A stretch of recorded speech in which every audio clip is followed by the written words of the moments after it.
Jeudi paranormal. Rencontre avec des médiums, frissons, histoire d'horreur où on frôle la mort.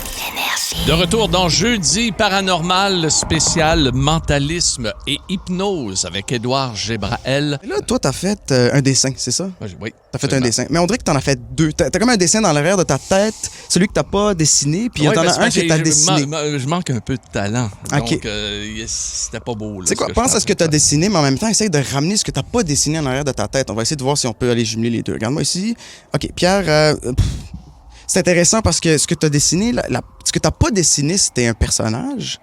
C'est un personnage cartoon, je pense.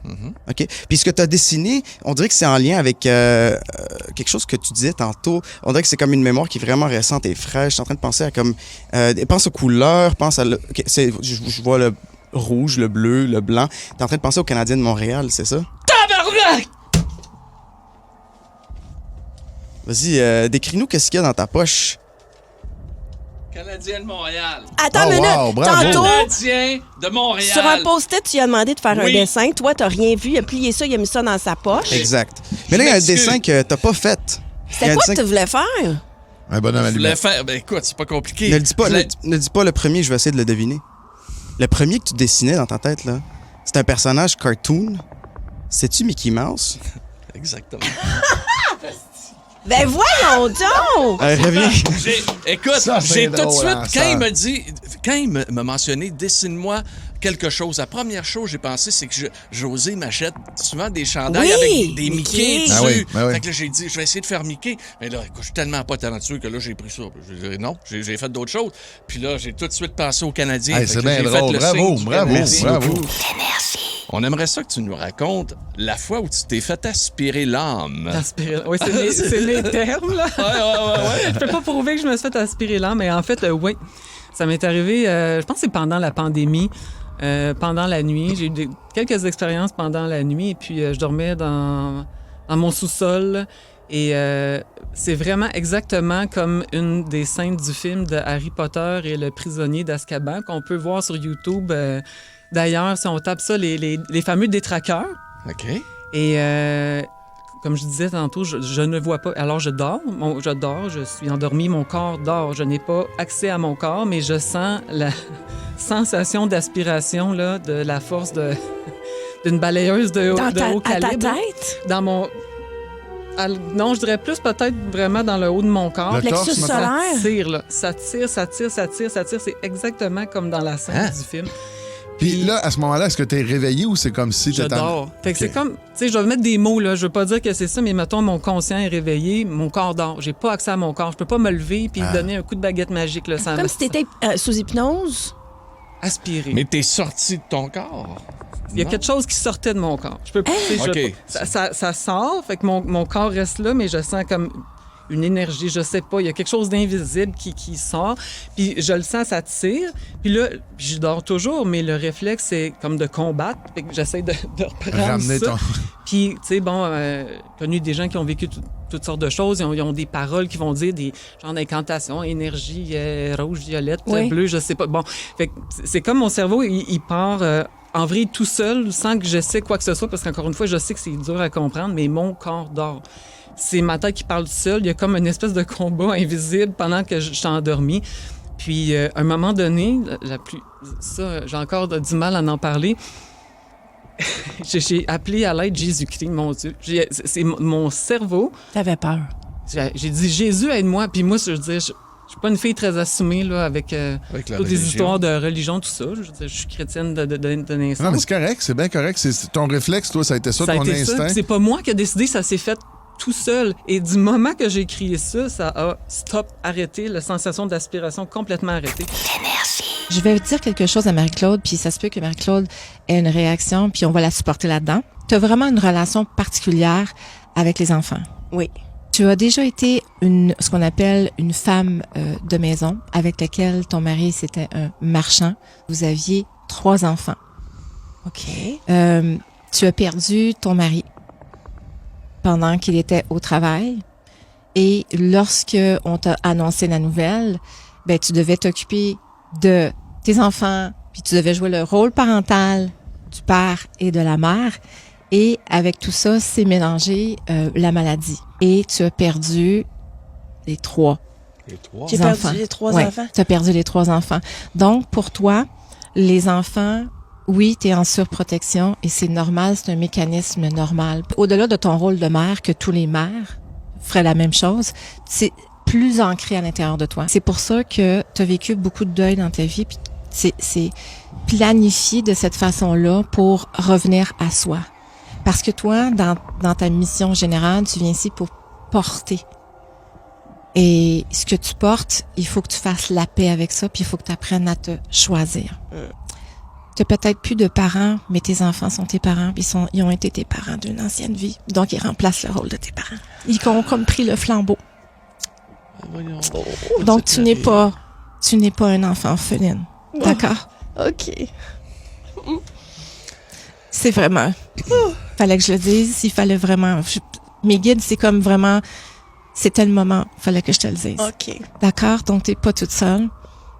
Ils ont leur petit rôle dans ta vie, puis ils font juste reprendre le flambeau, ma belle. Oh. Tu parlais que, bon, il y a des puces, des micro-pucés, des gens micro-pucés, tout ça. Est-ce que vous avez déjà retrouvé, y a-tu déjà une puce qui a été retrouvée sur un humain qui aurait été mis par un extraterrestre? Oui, bien sûr. Ouais, ben voyons. Et ça réagit parfois aux aimants, ça réagit, c'est comme vivant aussi, dans la peau. Hein? Comme si ça se déplaçait à l'intérieur de la peau, ça avait un mouvement pour Mais atteindre le but final. Et il y a Le le but docteur final, Lair. ça serait quoi? Ça serait de tuer la personne? Non, pas du tout. Enfin, c'est plus pour traquer la personne. OK. Soit pour... Il y a le traquage, il y a la communication aussi, l'augmentation de la fréquence de la personne. Il y a plein de choses. Et Mais c'est quoi l'intérêt? C'est quoi l'intérêt de micro Ben, ils font des recherches sur Ben, nous des autres. études, c'est des Ils font des études. études sur nous autres. Quel est l'intérêt de pucer des animaux? Ouais, ben, de les retrouver. Voilà. Et les étudier, les retrouver, étudier leur ADN. Dans le phénomène abduction, ils étudient, ce qui les intéresse aussi, c'est le comportement de l'humain. Les émotions, parce qu'ils n'ont pas beaucoup d'émotions, donc ils étudient l'émotion de l'humain. Ils étudient... Et souvent, les abductions sont transgénérationnelles. Ça se passe, le grand-père, les parents, les enfants, les petits-enfants. Et souvent, soit c'est une lignée masculine, une lignée féminine ou une lignée sanguine. Fait qu'on est une expérience, finalement, sur la Terre pour les extraterrestres. Ben moi, j'aimerais ça aller étudier les extraterrestres, j'ai compris. Honnêtement, si je peux aller micro-pucer un martien, j'irais. Ça, ben oui, mais nous autres, oui. Parce qu'on veut, on veut savoir s'il y en a vraiment. C'est puis on ça. veut Mais là, écoute, écoutez, Kevin, il y en a. Là. D'après moi, Il y en a pas à peu ils près. sont rendus plus loin que nous autres. Je veux qu'on parle du Sasquatch. On parle de Albert Haussmann. Et là, on n'est pas au Québec, malheureusement, on est au BC. Et en 1924, ce gars-là va aller prospecter un peu d'or, OK, dans un vieux bras de mer, le Toba Inlet, qui rentre dans les terres. Et en chemin, parce qu'il y a un guide, le guide va lui dire de faire attention au Sasquatch. Et là, ben lui, il sait pas c'est quoi ça veut dire. Mais là, le Sasquatch, ça aurait pu être... c'est à peu près quoi? La grosseur d'un ours? La grosseur d'un singe? C'est un gorille. Oui, c'est un gorille. Ah, c'est plus comme un homme velu de 8 pieds, OK, qui peut peser jusqu'à 400-500 livres. Un gorille. Ah! Un Ben non, mais Ah. ça se peut que ça soit un vrai humain là, qui est juste bien poilu. Albert, dans le fond, il va arriver à son campement, OK, puis pendant 3-4 nuits, il va se rendre compte qu'il y a des choses qui sont éparpillées. Et là, il se dit, ça peut pas être un animal qui fait ça. Donc, le 4e soir, il va se coucher avec son arme dans son sac de couchage. Mais là, il va se réveiller, pas le lendemain. Il se réveille en pleine nuit, il se fait soulever de par terre. Il y a une créature qui le soulève, qui le met sur son épaule, puis qui part à marcher avec lui. Il a été kidnappé? Exact. Et là, il va se rendre compte que la chose marche sur 2 pieds. Ça va durer comme 3 heures de temps. Voyons donc. Et là, arrivé au bout, finalement, il va sortir la tête, réussir à enfin respirer. Et là, qu'est-ce qu'il voit devant lui? Une famille de Sasquatch, complète. Le papa Sasquatch, la maman Sasquatch, le frère et sœur Sasquatch. Ben non. Il va rester là pendant plusieurs heures, même, je dirais, plusieurs jours, si je me rappelle bien de l'histoire. Et il va réussir à s'enfuir en donnant du tabac à priser qu'on aspire par le nez. Au mâle Sasquatch qui va là comme créer une brèche, la femelle va partir à la course et lui va réussir à sortir d'où est-ce qu'il était pris au piège. Il va marcher pendant quelques heures, entendre finalement le son d'une scie à chaîne. Il va arriver dans un camp de bûcherons et là, il racontera pas son histoire tout de suite, pas passer pour un fou. Il va attendre 35 ans.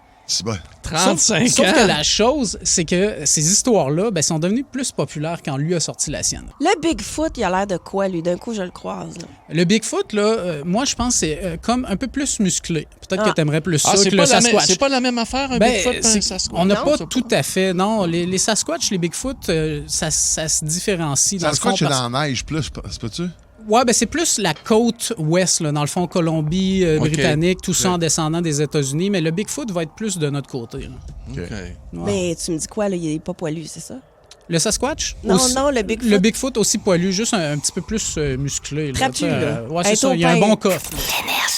Pete qui donne donc une photo. Je te De- présente mon vieux complice, Happy, Happy? Oui.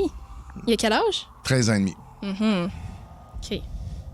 Lui, il a du bagage, hein? Mhm. J'ai vraiment... c'est comme s'il y a une vieille âme, mais c'est parce qu'il y a vraiment beaucoup de bagages. Il se sent plus vieux dans son corps que l'âge qu'il a réellement, émotionnellement. J'ai l'impression qu'il entend moins bien aussi. Il n'entend plus rien depuis Ouais, 2 c'est mois. ça. Il monte ses oreilles, puis il est comme... Ouais. Depuis Comme 2 s'il mois, il cherchait, est rendu là. qu'il a pratiquement ça. OK, OK. Calvaire. Sa vision, c'est quand même pas super, par contre. Oui, ça, il voit. Il Ouais. voit, oui, on fait des sauts en sacrifice. Là. Il voit des affaires dehors, là. Ah ouais, hein? On fait un saut. Ok. Parce que c'est un chien que j'aime pas. Mais s'il voit quelque chose, écoute, on fait des sauts. C'est ça. OK.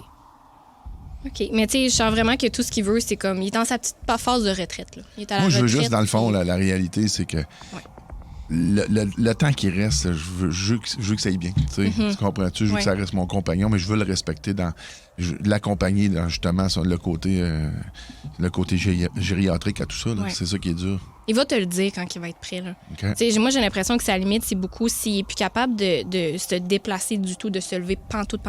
Pour Ok. lui, j'ai l'impression que c'est plus une qualité de vie. Là. comprends. Tu sais, il aime ça, parce que je le vois beaucoup, il aime ça toujours être proche de toi. Tout le temps. Fait que, tu sais, c'est comme si je suis capable de me lever puis d'aller me coucher à côté de lui, c'est juste ça, c'est le déplacement qu'il a besoin. Il est correct. Mais s'il est plus capable, c'est comme... C'est fini. I know. Hey, mon Pete, Ouais. t'es courageux parce que je te connais. Ouais. Je te connais, il l'aime pas à peu près, son vieux. Wow! Mais ça confirme tout plein de choses pour Plein toi. d'affaires, Ah ouais. Puis en même temps, il y a une belle lumière dans ça. Mais Moi, qui est rendu sourd, hey, tu m'énerves, là. Midi Fun, le show du midi le plus le fun au Québec. En semaine dès 11h25, seulement à Énergie.